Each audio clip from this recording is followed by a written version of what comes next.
8 août 2023.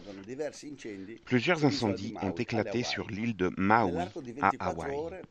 En l'espace de 24 heures, près de 3000 bâtiments sont détruits, presque tous dans la capitale de l'île, la ville de Lahaina. 80% de ces bâtiments étaient des maisons résidentielles, habitées principalement par des locaux, les anciennes générations d'autochtones, qui n'ont jamais quitté l'île. Le reste était constitué de petits restaurants, de petits musées et de galeries d'art. Tout cela a disparu aujourd'hui. Lahaina a été pratiquement rasée. Le nombre de morts confirmés jusqu'à présent est d'environ 200, mais le décompte final dépassera probablement le millier. Parmi eux, il y a beaucoup d'enfants et de personnes âgées qui sont morts brûlés vifs dans leur maison parce que personne n'a donné l'alerte. Dès le lendemain, des soupçons ont commencé à circuler sur le net, attribuant les incendies à l'utilisation d'armes à énergie directe ou DEW. Il s'agit d'armes électromagnétiques extrêmement puissantes dont le gouvernement américain dispose depuis longtemps et dont il n'a jamais fait mystère. Plusieurs détails suggèrent cette hypothèse. Les jantes de voitures complètement fondues indiquent une chaleur particulièrement élevée et ressemblent beaucoup au phénomène observé il y a 5 ans lors des incendies de Paradise en Californie. Autre élément suspect, les maisons complètement détruites par le feu, alors que de nombreux arbres alentours semblent avoir survécu. Là encore, il s'agit d'un phénomène déjà observé il y a 5 ans en Californie. Et puis il y a les bateaux qui ont pris feu un par un, alors qu'ils étaient encore dans l'eau dans le port de Maui. Ce feu circulaire en a également affecté plus d'un parce qu'il n'avait rien de naturel. Habituellement, les incendies avancent en ligne continue. Ils ne se referment pas comme un cercle. Plusieurs vidéos circulent également sur le net, dans lesquelles on peut voir d'étranges rayons venant du ciel et incinérant des maisons. Bien sûr, nous savons que de telles vidéos peuvent facilement être truquées. Donc si nous avons de très bonnes raisons de soupçonner l'utilisation d'armes à énergie directe, nous ne pourrons jamais rien prouver avec ces vidéos. Ce que nous pouvons prouver, en revanche, en faisant appel à la logique et au bon sens, c'est que l'incendie et la dévastation étaient intentionnels, quels que soient les systèmes utilisés. Il s'agissait d'une catastrophe ciblée, délibérée et calculée. Dans cette vidéo, nous verrons tous les indices et surtout le mobile possible. Commençons donc, comme il se doit, par la version officielle. Selon la version officielle, les causes des incendies sont une sécheresse particulière, des événements créés par l'ouragan Dora, qui, comme vous pouvez le voir, est passé juste au sud d'Hawaï. Ces vents de plus de 100 km/h ont aidé les flammes à se propager plus rapidement. Before the wildfire on Maui began, a moderate drought covered more than 1/3 of the island, making it more susceptible to fire. In addition, Hurricane Dora, a Category 4 storm over the Pacific, increased wind on the island and caused wildfires to spread around Maui more rapidly. L'émission Open de Mentana a bien sûr repris la version officielle. Les vents forts et la sécheresse ont joué un rôle décisif. Les gens d'Open sont doués pour copier les informations de CNN. En arrière-plan de cette catastrophe plane bien sûr le fantôme du changement climatique, désormais responsable de tout ce qui se passe dans le monde.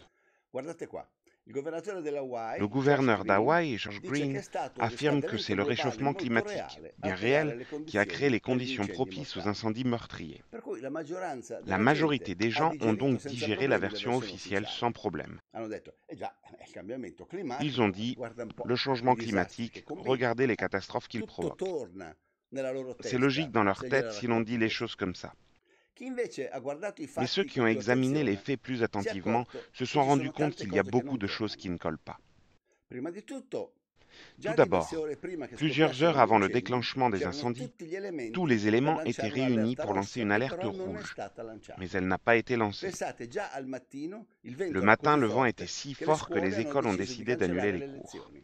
The wind was so dangerous. Before this fire started hours earlier, the school district made the decision to cancel classes. Malgré cela, personne n'a lancé l'alerte. Les enfants sont donc restés à la maison avec leurs grands-parents pendant que les gens allaient travailler. Ainsi, beaucoup de personnes âgées et d'enfants se sont retrouvés sans défense, à la merci des flammes.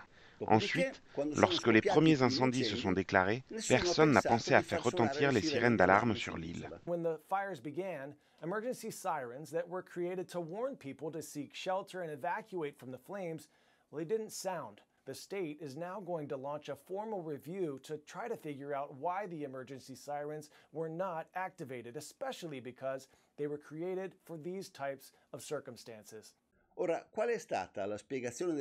Comment les autorités ont-elles expliqué qu'elles n'avaient pas utilisé les sirènes? Elles ont dit qu'elles ne les avaient pas utilisées parce qu'elles craignaient que les gens pensent à un tsunami et courent vers les montagnes, c'est-à-dire dans la direction même d'où venaient les incendies. Cette explication est évidemment ridicule. Elle a sérieusement exaspéré les habitants de Lahaina. Ils disent « Ce n'est pas comme si nous ne pouvions pas faire la différence entre un tsunami et un incendie. Vous faites retentir la sirène et c'est nous qui décidons où nous devons courir. » They would have put on the sirens and then people would move up into the fire, okay? I call bullshit because we're not stupid, all right? If we would have been warned at 2 in the afternoon, we could have saved everything out of that fucking apartment instead of just ourselves, all right?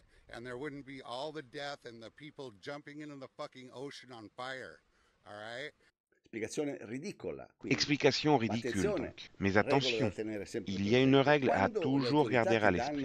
Lorsque les autorités vous donnent des explications qui ne tiennent pas debout, c'est qu'elles cachent un mensonge bien plus gros. Plus l'explication est stupide, plus il y a quelque chose à cacher. Quand Attivissimo vous dit que les bouffées qui sortent des tours jumelles sont des vitres qui explosent sous l'effet de la pression de l'air, il vous le dit parce qu'il doit cacher qu'il y avait des explosifs. Sinon, quelle absurdité, il ne l'aurait jamais dit. En parlant d'explications ridicules, regardons la deuxième anomalie d'Hawaï. Malgré les vents violents qui sévissaient sur l'île depuis plusieurs heures, personne n'a pensé à couper l'alimentation des câbles à haute tension. Tout le monde sait qu'en cas de tornade, les poteaux d'éclairage tombent, cisaillant les câbles à haute tension. Et lorsqu'ils touchent le sol, ils produisent d'énormes étincelles. Si le sol est sec, des incendies se déclenchent. Même les enfants le savent. Les responsables de la compagnie d'électricité n'y ont pas pensé. De fait, une action collective a déjà été intentée contre eux pour cette même raison.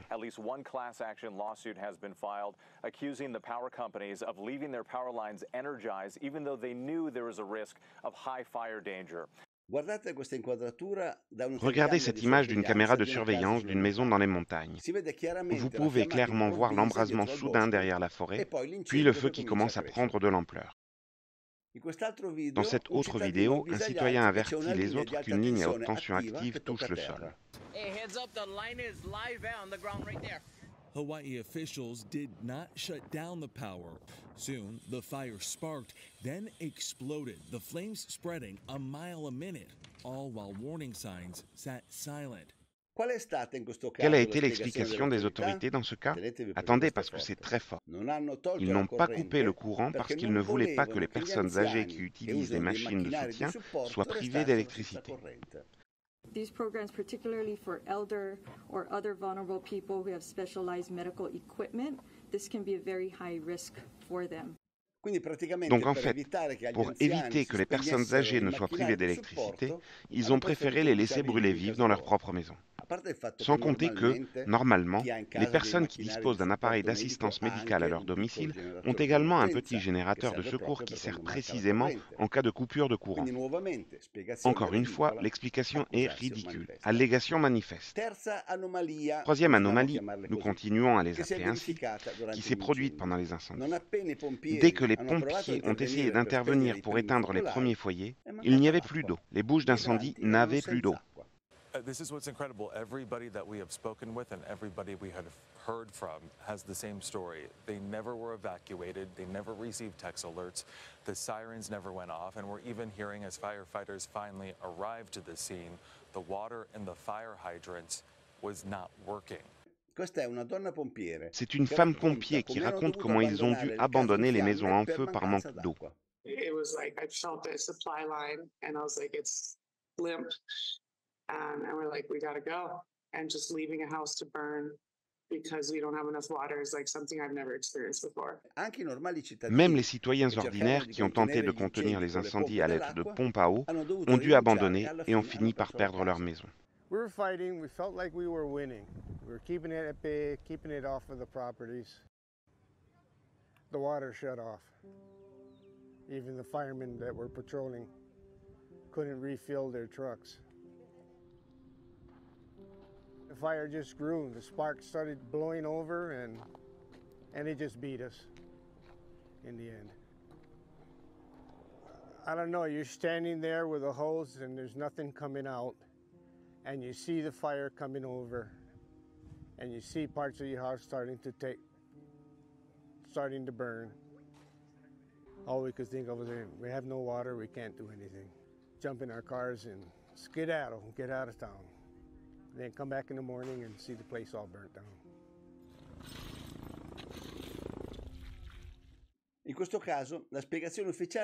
Dans ce cas, l'explication officielle était que l'eau, réservée aux habitants des montagnes, ne pouvait pas être détournée vers la ville. Si quelqu'un est prêt à le croire, qu'il lève la main. Donc, pas de sirène d'alerte, malgré un préavis de plusieurs heures. Pas de déconnexion de la haute tension, malgré la tornade qui avait frappé l'île. Et pas d'eau dans les bouches d'incendie, sans raison apparente.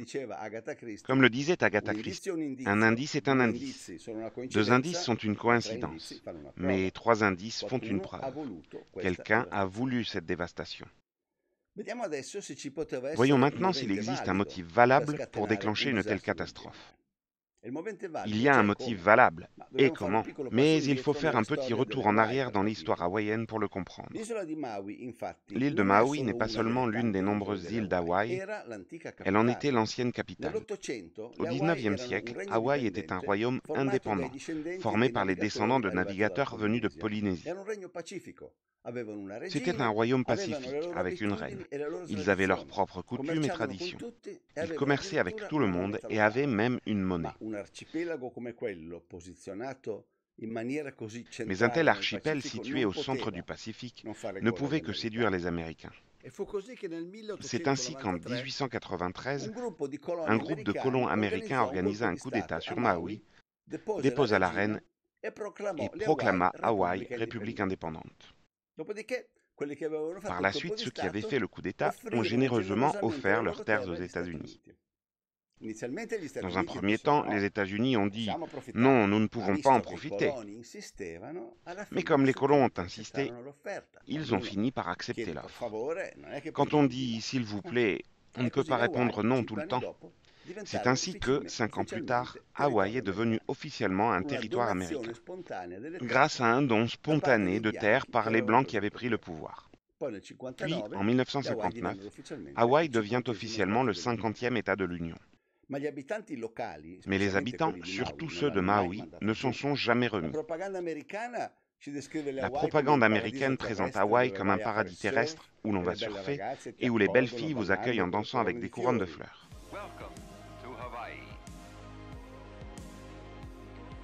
Hawaii is very much a part of America.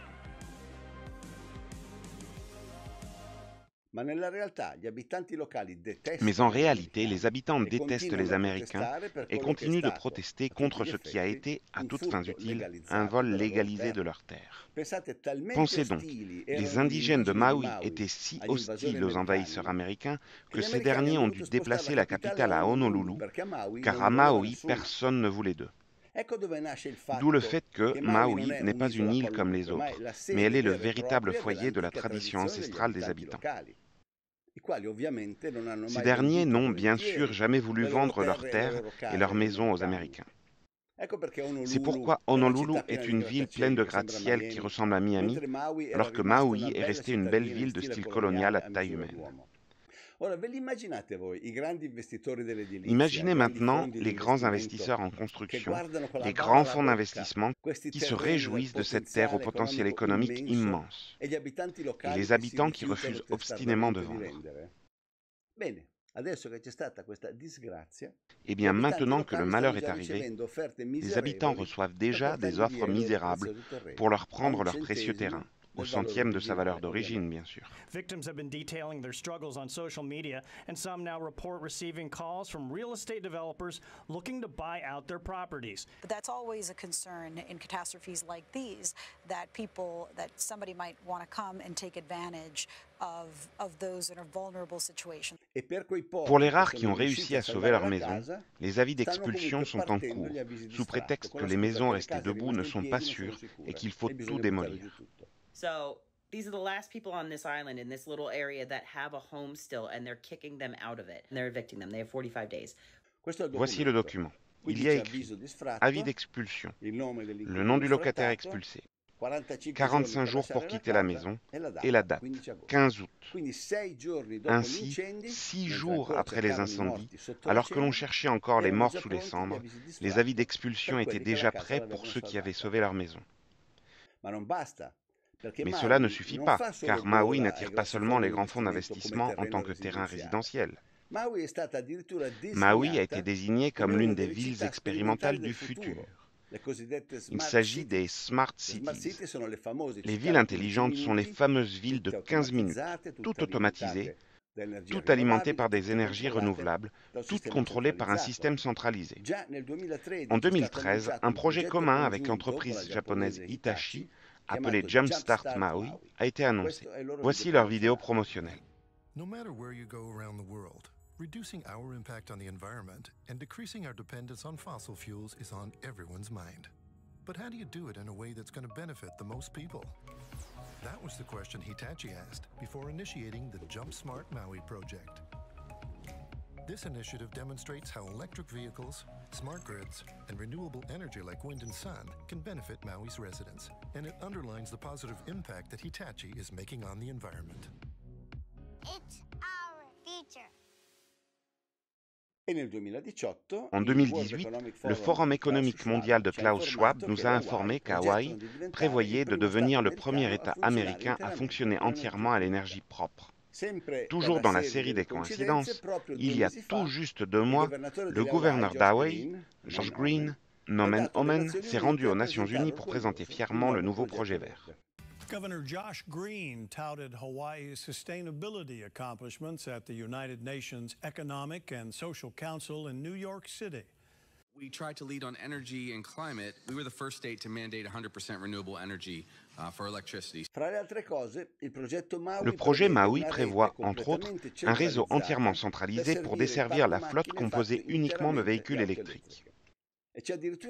Il y a même une entreprise, McCain Smart City Solutions, qui a déjà été engagée pour installer son logiciel de surveillance centralisé du trafic à 82 carrefours de l'île.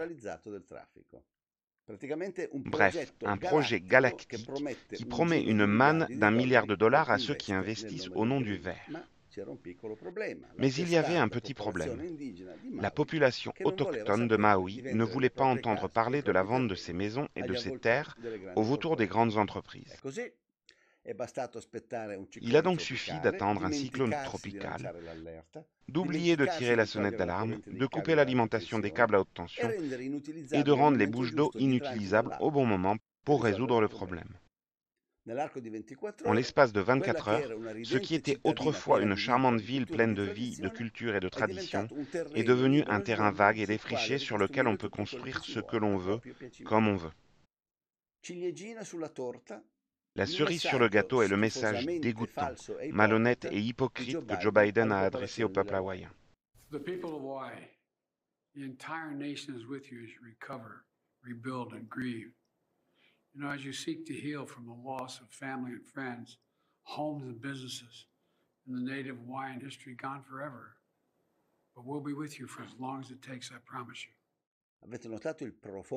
Avez-vous remarqué la profonde tristesse de Biden lorsqu'il dit que l'histoire des natifs hawaïens est à jamais révolue? On aurait dit qu'il était sur le point de pleurer, le pauvre. Pensez à tous ceux qui ont perdu leur maison à Maui et à qui le gouvernement fédéral a donné un misérable chèque de $700, soit 640 € au taux de change actuel. Pendant ce temps, le Congrès de Washington vient d'approuver l'envoi d'1 milliard de dollars d'armes supplémentaires à l'Ukraine. Bienvenue en Amérique, mes amis.